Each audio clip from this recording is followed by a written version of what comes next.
بسم اللہ الرحمن الرحیم۔ یہ سورۃ الانعام کی آیت ہے۔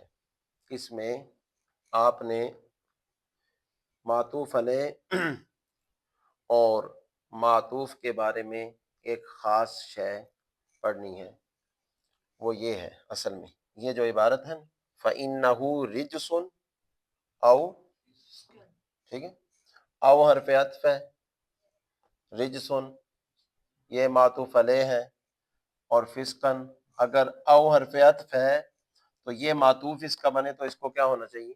فسقن، کیا ہونا چاہیے؟ تو یہ فسقن کیوں ہے؟ فسقن کیوں ہے؟ ٹھیک ہے، تو آپ یہاں سے ترجمہ کریں، فرما دیجئے میں نہیں پاتا اس میں جو وحی کی گئی میری طرف، یعنی قرآن میں، محرمن حرام کی گئی ہو کسی کھانے والے پر کوئی ایسی چیز جو وہ کھاتا ہے، مگر یہ کہ وہ جو چیز ہے وہ کیا ہو؟ میتتن مردار ہو، کیا ہو؟ یہ معطوف علیہ ہو گیا۔ او دمم مسفوحن یا دم مسفوح بہنے والا خون، رگوں کا، یہ پہلا معطوف ہو گیا اس کا۔ او لحم خنزیر یا کیا ہو؟ وہ خنزیر کا گوشت ہو، خنزیر کا۔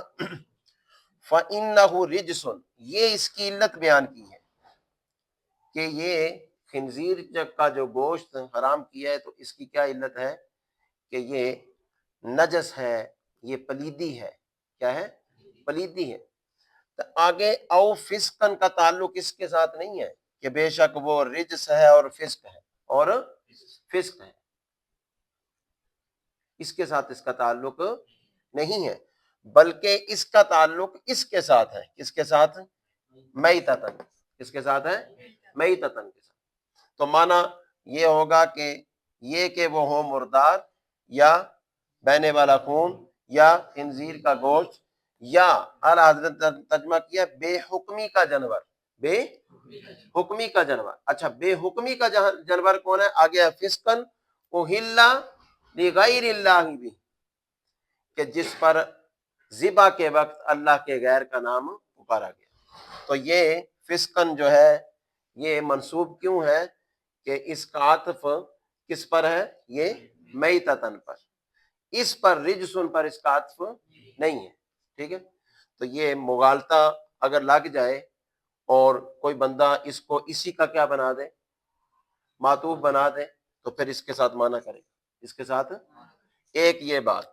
اور دوسری بات جو ہے، معطوف علیہ اور معطوف کا اعراب تو کیا ہوگا، لیکن قسم بدلنے سے اعراب کی صورت بدل سکتی ہے۔ اعراب کی، جیسے یہاں دیکھیں خلق الارض والسماوات العلی، ترجمہ کریں اس نے پیدا کیا زمین کو اور آسمانوں بلند کو، بلند و بالا۔ تو یہ ترجمے میں پتہ چلا کہ یہ معطوف اسی کا ہے، کس کا؟ ارض کا۔ کس کا؟ تو اس پر زبر ہے تو اس پر زیر کیوں پڑی گئی ہے؟ اس پر زیر، ہاں بتاؤ بتاؤ، ہاں بتاؤ آپ۔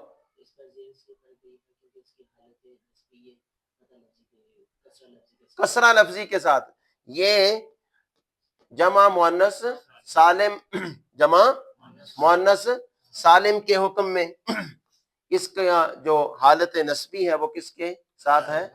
کسرہ لفظی کے ساتھ۔ کس کے ساتھ ہے؟